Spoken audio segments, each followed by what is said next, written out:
Cari telespettatori, ben ritornati nel nostro spazio in collaborazione con lo SPI-CGIL del Veneto e la CGIL del Veneto in modo particolare quest'oggi, perché parleremo di un tema molto delicato, molto importante, che è quello della sicurezza nei luoghi di lavoro. L'abbiamo fatto più volte, ma questa volta viene analizzato secondo me anche sotto un'ottica prospettica diversa, di anche proposte importanti che vengono fatte. Poi capirete anche il perché c'è anche lo SPI che si occupa dei pensionati, normalmente delle persone anziane, ma c'è una stretta correlazione, perché poi arrivare in pensione è una cosa fondamentale. Sani, in buona costituzione, non lesionati dal lavoro o ancor peggio. Ma come fare tutto questo? Quali sono le politiche che devono essere adottate? Beh, lo scopriamo insieme ai nostri ospiti. Ben ritrovata Nadia Carniato, segretaria dello SPI-CGIL del Veneto, grazie di essere qui con noi. Buongiorno, grazie a voi. Ben collegata stavolta Silvana Fanelli, segretaria CGIL del Veneto. Grazie dell'invito. Perfetto, allora introduciamo un po' questo tema perché può essere inusuale parlare di salute e sicurezza sul lavoro per quanto riguarda il sindacato dei pensionati, quindi vediamo la stretta correlazione. Non è inusuale farlo quest'anno di questo tema perché continuano ininterrottamente gli incidenti invalidanti più o meno gravi fino ad arrivare gravissimi e anche tantissime morti sul lavoro, quindi è una cosa sconcertante, è una specie di piaga endemica sul nostro territorio. È vero. Purtroppo i numeri che vediamo in questo momento sono numeri veramente tragici, sia per quanto riguarda gli infortuni in generale, ma anche e soprattutto le morti sul lavoro di persone giovani, ma anche di persone insomma, che hanno una certa età. Perché lo SPI si occupa di questo? Perché naturalmente abbiamo da sempre un'ottica e una visione importante su tutto il mondo del lavoro e soprattutto perché lo SPI è stato protagonista negli anni 70, negli anni diciamo così all'inizio, delle prime lotte per conquistare i diritti che riguardavano appunto la sicurezza del lavoro e che attualmente oggi fanno parte delle leggi che ci sono attualmente.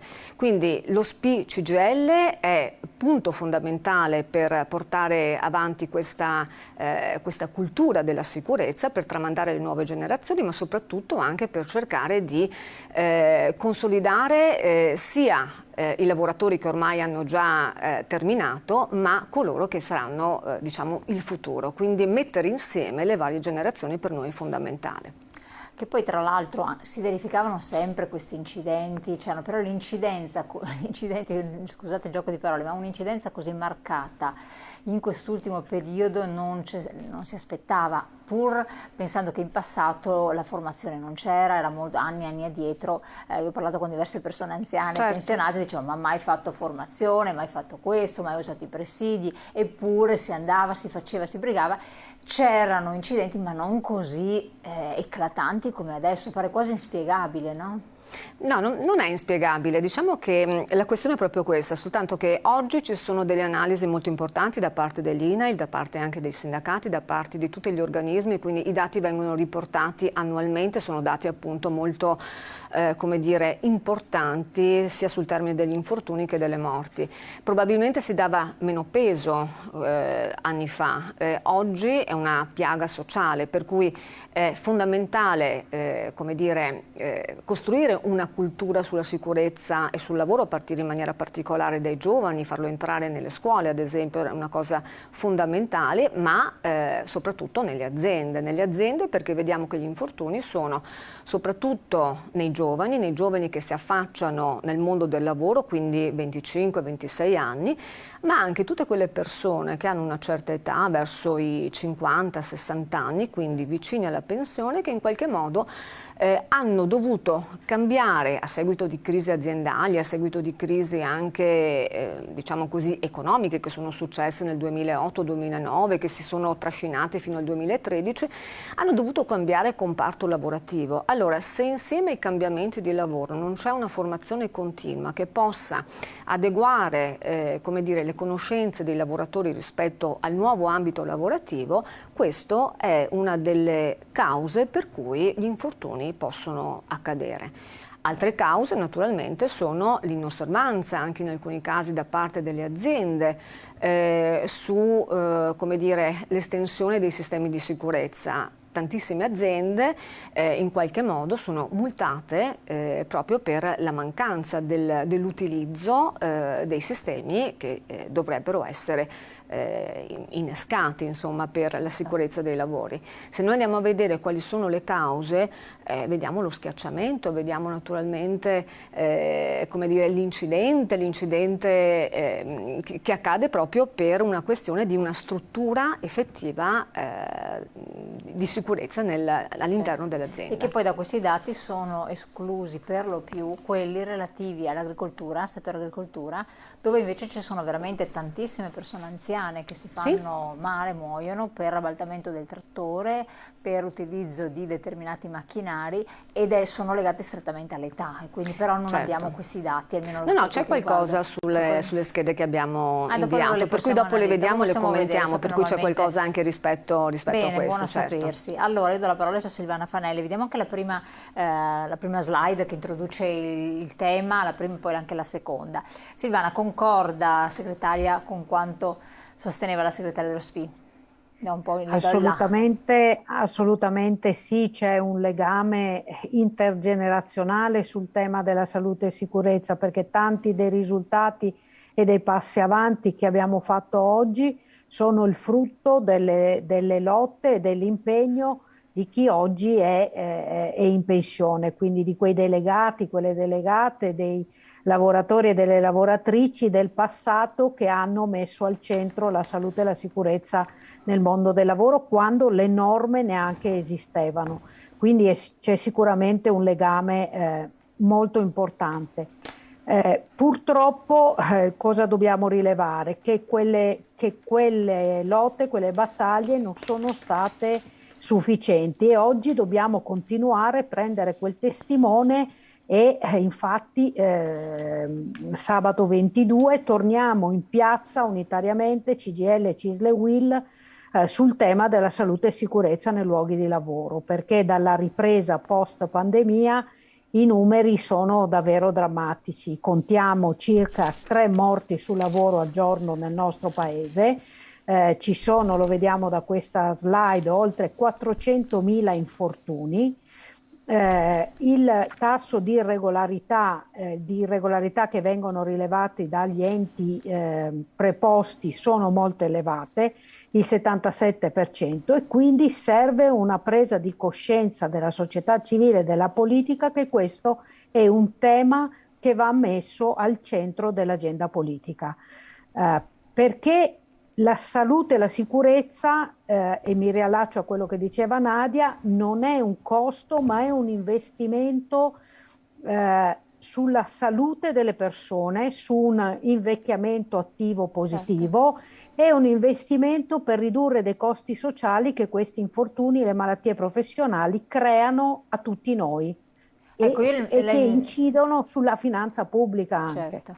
Tra l'altro, lei, proprio relativamente a quella slide, oltre 400.000 le denunce di infortuni, perché sappiamo che purtroppo c'è una parte di infortuni che si verificano, ma che addirittura in certi luoghi soprattutto non vengono denunciati, e questo è un altro fatto molto grave. Sono tutti dati per difetto, non solo perché molti non vengono denunciati per timore della perdita del posto di lavoro, per timore di ritorsioni, perché non c'è una contrattazione collettiva, un'applicazione dei contratti sottoscritti dalle organizzazioni sindacali più rappresentativi, ma anche perché molti settori sono anche fuori da questa dall'ambito INAIL, perché chi paga l'INAIL, l'assicurazione dell'INAIL è dentro questi conteggi. Chi non lo è, pensiamo alle forze armate, pensiamo ai vigili del fuoco, pensiamo ad alcune categorie, non rientrano in questa statistica. E neanche le forze armate, neanche le forze armate, i vigili del fuoco? No, neanche le forze dell'ordine, neanche i vigili del fuoco. È chiaro che lì c'è, come dire, nel lavoro è insito un maggior livello di rischio, però sono comunque incidenti sul lavoro e morti o infortuni sul lavoro, ma anche malattie professionali legate a queste categorie di lavoratori. Quindi è un dato comunque per difetto. Chiaro. E questo ci deve far rabbrividire in un certo senso. Sì, assolutamente. Chiedo dalla regia se mette in onda un'altra slide, perché relativamente al fatto di rabbrividire, come ce la potremo adesso analizzare e vedere insieme, ci sono delle incidenze particolari, variabili, infortuni mortali stiamo parlando, Covid e non Covid, che possono far fare delle riflessioni, no? Certo, perché si fa questa distinzione? Perché nei 2 anni passati di pandemia l'infortunio Covid, che in alcuni casi ha portato anche, insomma, il numero di morti è stato rilevante e che in alcuni settori chiaramente ha portato ad un contagio molto più elevato di altri, pensiamo ai settori della sanità piuttosto che quelli della residenza sanitaria degli anziani, vanno scorporati perché è un infortunio e a volte anche mortale sul lavoro, ma è una casistica particolare. Noi da questa slide cosa vediamo? Che la ripresa della produzione ha portato a un incremento, quel 501 nel periodo gennaio-agosto 2021 raffrontato a 663 del periodo gennaio-agosto 22, ci dice che la ripresa del sistema produttivo ha portato ad un incremento di oltre il 30% degli infortuni con esito mortale. Credo che un paese civile non possa pensare di accettare questi numeri. Si va al lavoro e si deve poter tornare a casa. Allora vanno messi in campo tutti gli strumenti, a partire da quella che abbiamo chiamato in una piattaforma unitaria ancora del 2019 di una specie di patente a punti per le imprese, cioè chi ha meno infortuni, meno incidenti deve come dire, essere anche favorito negli investimenti, nella destinazione dei fondi anche del PNRR in questo caso, ma insomma nella destinazione di aiuti e fondi pubblici. Deve essere incrementata la formazione e l'addestramento anche dei datori di lavoro, perché non dimentichiamoci che il nostro è un sistema produttivo di fatto anche di piccola e piccolissima impresa, nella quale il datore di lavoro è a fianco, come il caso dell'agricoltura che citava prima, dei suoi lavoratori dipendenti. Allora la formazione deve riguardare tutto il mondo lavorativo e non solo una parte, perché la cultura della salute e della sicurezza deve riguardare tutti, certo, perché tutti prima o poi incroceremo il mondo del lavoro. Sì, assolutamente. La ringrazio, interrompo un attimo, restate sempre con noi, abbiamo la pubblicità, poi ritorniamo insieme, abbiamo diverse analisi da fare, uno spaccato sotto diversi profili di queste tragiche realtà, seguiteci.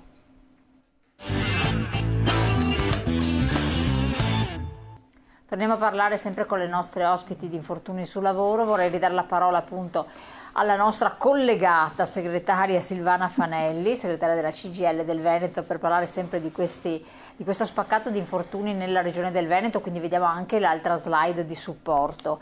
Ci sono numeri sempre importanti anche per la nostra regione, no? Sì, eccolo qua, numeri, vediamo le divisioni per province. Sì, tanto degli infortuni, quindi non solo quelli con esito mortale, sono in crescita quasi esponenziale.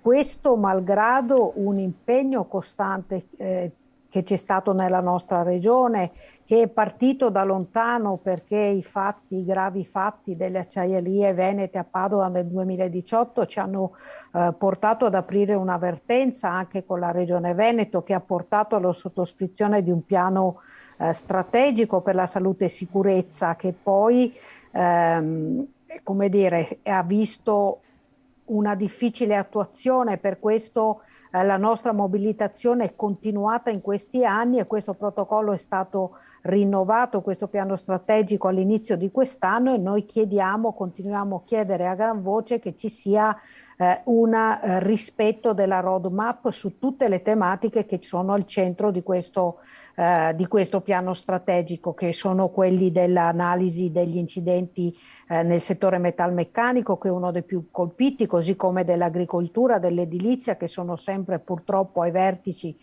degli infortuni, ma anche interventi sulla promozione della salute, sulla sorveglianza sanitaria per le malattie professionali e per le malattie legate agli agenti cancerogeni e all'amianto.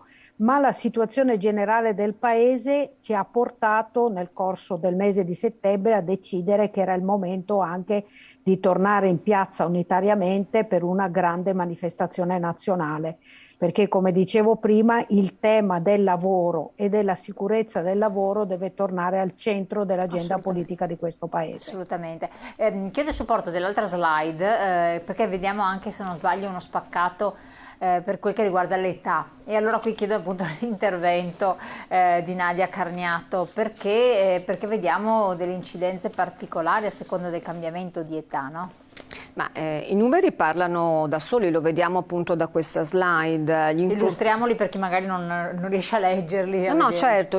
Quando si parla, cioè i numeri più importanti li vediamo immediatamente sulla fascia d'età che compare 20-24 anni, quindi la fascia di età dove i lavoratori cominciano ad affacciarsi, i ragazzi cominciano ad affacciarsi al mondo del lavoro, hanno però anche un'incidenza molto grande di 4.671 infortuni.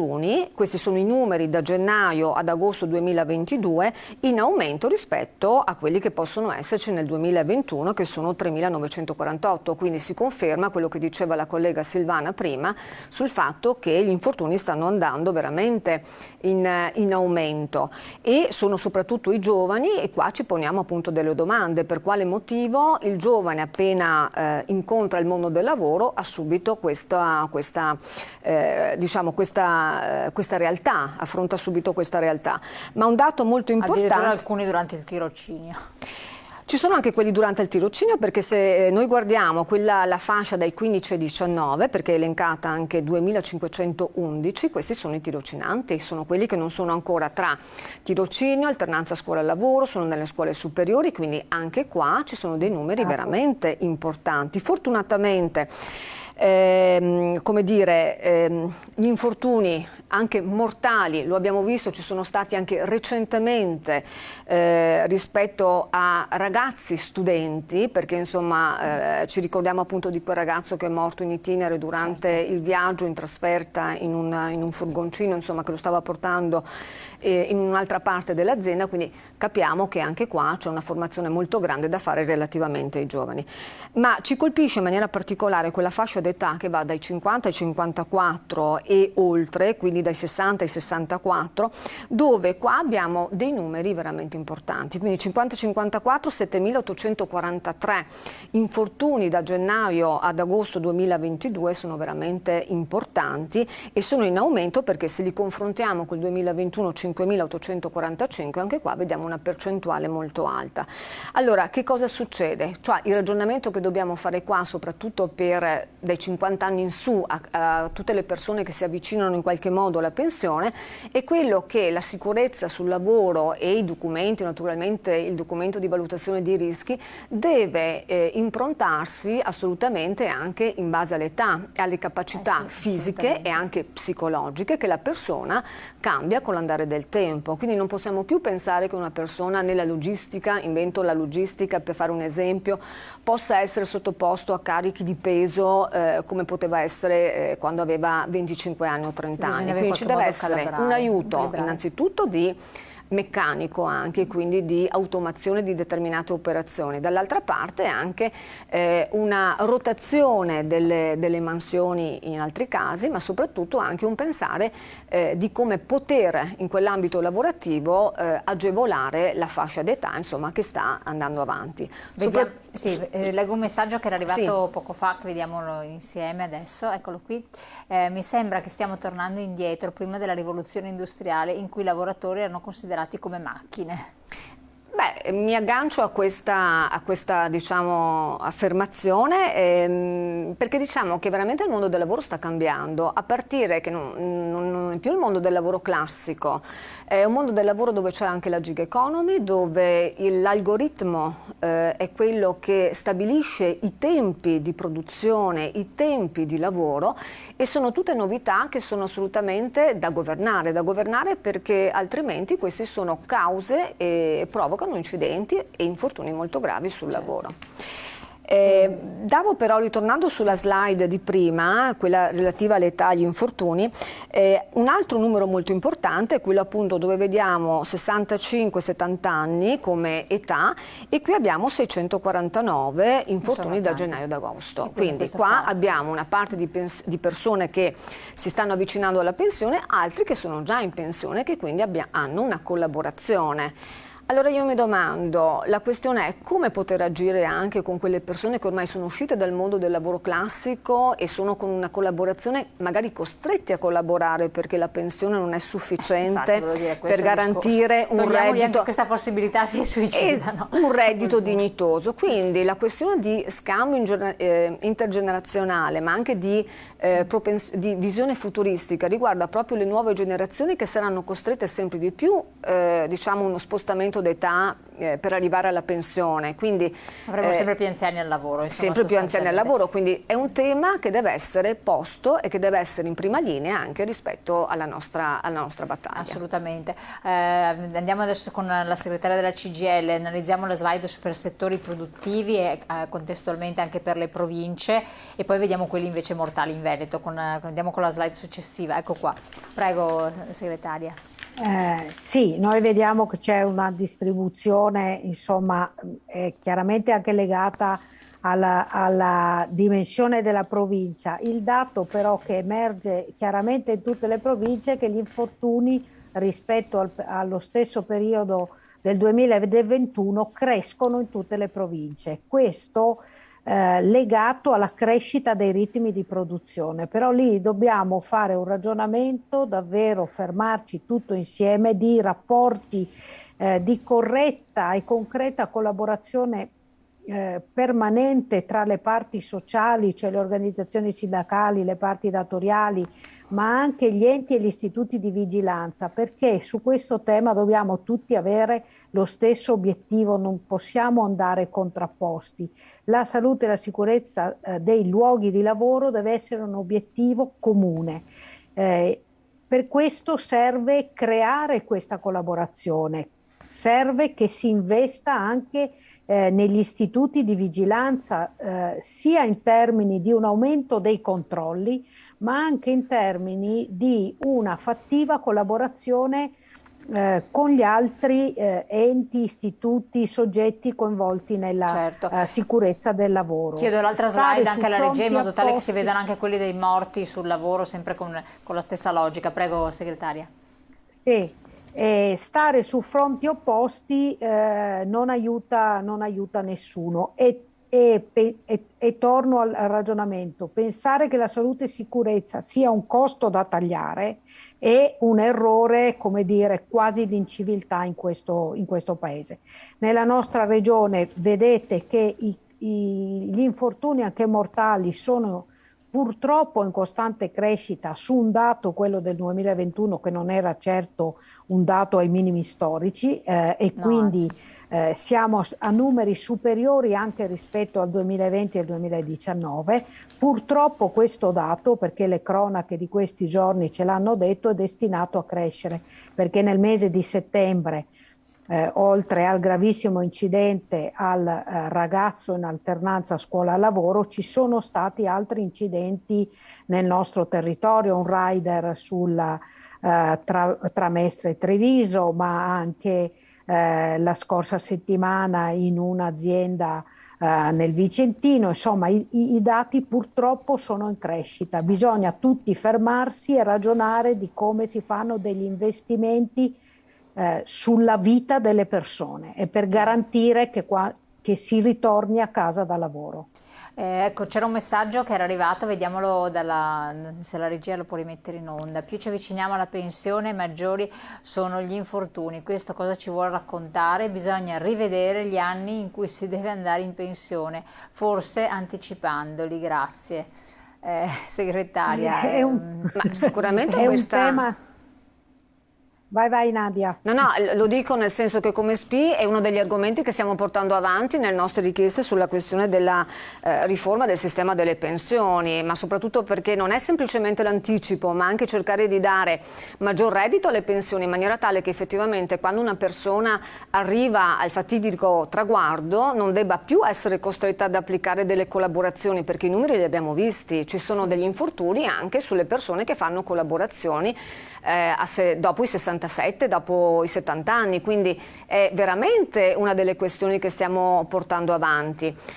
Sottolineo però ecco, che siccome una delle questioni che noi cerchiamo di portare avanti sulla riforma delle pensioni è veramente anche quella di aumentare il reddito, perché infatti è quello il discorso, perché sennò altrimenti... Assolutamente, altrimenti non riusciamo a dare una risposta completa, quindi va abbinato reddito, aumento del reddito e naturalmente anche flessibilità di uscita in maniera tale che sempre di più si riesca a dare risposta a questa, situazione. Infatti, segretaria, chiedo a lei, Fanelli, tante persone adesso sono ancora nell'ambito del dire non vedo l'ora di andare in pensione perché tanto sanno che avranno una pensione, se uno ha versato i contributi, anche dignitosa, però quando parli con le fasce più giovani non hanno questo grande desiderio, perché chi ha visto la propria proiezione pensionistica non ha nessuna intenzione di arrivare a quell'età drammatica in cui poi ti trovi in miseria totale, per cui viene anche da sorridere, perché se tu fai andare in pensione prima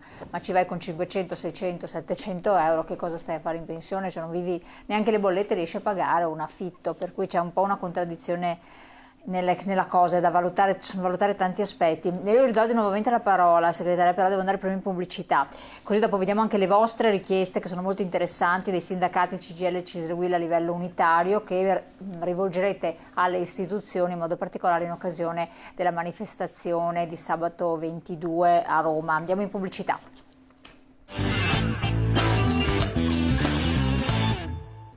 Eccoci qua, Silvana Fanelli, volevo passare un po' a lei la parola per le richieste, quindi vediamo anche la slide del sindacato qui a livello unitario, sono richieste importanti, vediamole insieme. Eccole qua. Sì, sono richieste che, ripeto, non nascono oggi, ma sono richieste che reiteriamo da tempo, ma che oggi diventano purtroppo ancora più urgenti. Quello che nei finanziamenti che vengono dati alle imprese in questi anni, la pandemia prima, la guerra adesso, la crisi energetica, insomma tanti aiuti e tanti finanziamenti, pensiamo come dicevo prima al PNRR ma anche ai fondi europei, vengono destinati alle imprese. Ecco, noi crediamo che sia il momento che siano anche condizionati ad investimenti nella salute e sicurezza sul lavoro, così come pensiamo che le imprese in ogni settore debbano avere una specie di patente, una qualificazione per poter accedere anche agli appalti pubblici, sempre per il tema che la salute e sicurezza non è un costo comprimibile. Ma poi, come dicevamo prima, maggiore formazione e addestramento per tutte le lavoratrici e i lavoratori, ma anche per i datori di lavoro, per i preposti, per coloro che sono deputati, come dire, anche a controllare o ad aiutare altre persone nel mondo del lavoro. E poi nel nostro paese, credo sia la slide successiva, serva un rafforzamento, come dicevo, dei sistemi di vigilanza. Non possiamo certamente basare il sistema della tutela della salute e sicurezza sul controllo e sulla vigilanza, ma le spending review nella pubblica amministrazione hanno fortemente inciso sugli organici degli enti preposti, degli istituti preposti al controllo e alla vigilanza, e questo, come dire, lascia campo libero a chi ha come suo obiettivo principale il profitto e non pensa che un tema come la salute e sicurezza riguarda la vita delle persone, la loro dignità e i loro diritti fondamentali. Certo. E poi c'è il tema della cultura. Lo abbiamo detto in altre occasioni, ma le materie di salute e sicurezza devono entrare nei programmi delle scuole, a partire con le dovute modalità, dalle elementari, dalle medie, perché qualunque ragazzo sarà e ragazza saranno lavoratori e lavoratrici di domani. Allora, se noi costruiamo la cultura della salute e sicurezza, le giovani generazioni saranno lavoratori, saranno datori di lavoro, saranno responsabili della sicurezza, ma avranno già introiettato questa cultura, perché altrimenti facciamo fatica, come dire, a fare questo cambio se non partiamo dalle giovani generazioni. Assolutamente, vediamo l'ultima slide. Richiedete anche, qui se vuole intervenire la segretaria qui in studio, tavoli di confronto, analisi delle cause e discussione dei temi anche di violenza e delle molestie nei luoghi di lavoro. Vediamo un po' questi aspetti che possono essere interessanti, oppure se vuole farlo lei, Silvana Fanelli. No, beh, aggiungo due cose, Certo. Silvana, che così dopo magari tu completi. Sì, È fondamentale che ci siano dei tavoli permanenti a qualsiasi livello, in maniera tale che la salute e la sicurezza nei luoghi di lavoro sia veramente un tema principale, ma proprio per cercare di far sì che sia un tema quotidiano, perché il lavoro è in continua mutazione, è in continuo anche, diciamo così, cambiamento, non semplicemente per le innovazioni tecnologiche e digitali, la gig economy come si diceva prima, ma anche per tutta una situazione di precarizzazione del lavoro e quindi cambio continuo da parte dei lavoratori dell'attività, e quindi la necessità che ci sia questa formazione continua. Cercare di andare maggiormente dentro a determinate temi che non sono del lavoro, che non sono semplicemente temi del lavoro industriale, ma anche di tutti gli altri comparti, perché se il lavoro e le leggi nascono, ad esempio il decreto legislativo 81, il testo unico che attualmente abbiamo in essere sulla sicurezza, è il raggruppamento di tutte le leggi che sono state fatte fino a questo momento, ma è fondato in maniera particolare sul settore industriale, quando invece abbiamo visto che il settore del lavoro sta mutando attraverso anche i servizi, attraverso la gig economy, quindi dobbiamo rinnovare anche determinate leggi in base ai tempi, in base alle modalità di lavoro che cambiano, e soprattutto la questione della violenza e delle molestie del lavoro, perché la sicurezza non è semplicemente il carico del peso o, diciamo così, è l'ambiente di lavoro, sono i rapporti che si maturano all'interno, e nel momento in cui ci sono molestie, e ci sono effettivamente, dobbiamo essere noi come parte sindacale, e lo siamo ogni volta attraverso anche le nostre, diciamo così, i nostri accordi, la nostra azione, a proteggere in maniera particolare le donne e i più deboli rispetto a determinate situazioni che veramente creano disagio, per non dire appunto una situazione che non vorremmo mai trovare, e le troviamo, e l'ho trovata anche, lo diciamo in maniera molto chiara. Ecco, bisogna Sì. poi denunciarle. Silvana Fanelli, un altro aspetto che siamo un po' in chiusura, però vorrei puntare l'attenzione, sono l'analisi delle cause, perché questo diventa fondamentale forse per venire a capo di tutto questo, per cui va bene prevenzione, va bene parlare, va bene discutere, però bisogna capire le cause di questi incidenti che continuano a verificarsi, no? È un'organizzazione del lavoro sempre più complessa e in cambiamento sempre più rapido. Allora bisogna concentrarsi anche su questo tema, sul tema dei cambiamenti organizzativi, e lavorare anche qui insieme per andare a ridurre quegli elementi di criticità dell'organizzazione del lavoro che possono portare all'incidente. A volte è, come dire, una non comprensione di una corretta modalità lavorativa, a volte quando nelle situazioni più gravi è anche un togliere un blocco ad un macchinario perché altrimenti la produzione non è sufficientemente veloce.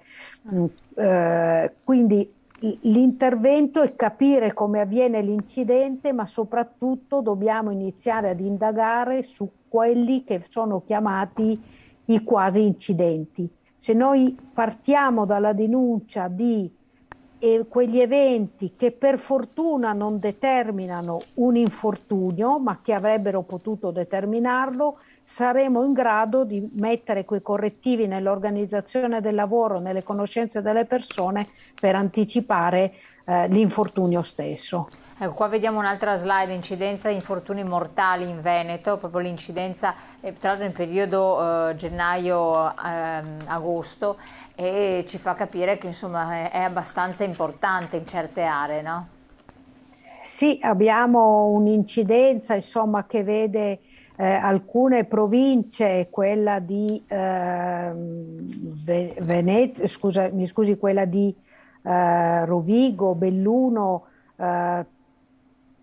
Verona, esatto, molto in situazione estremamente critica, una situazione molto critica anche nella provincia di Vicenza e di Venezia. C'è una zona che ci rassicura, sulla quale sicuramente dovremo andare ad indagare per capire quali elementi positivi hanno consentito in questo anno di ridurre gli incidenti, gli infortuni mortali, certo. Anche se vedevamo che comunque in termini di denunce di infortuni i numeri erano in crescita in tutte le province, sì.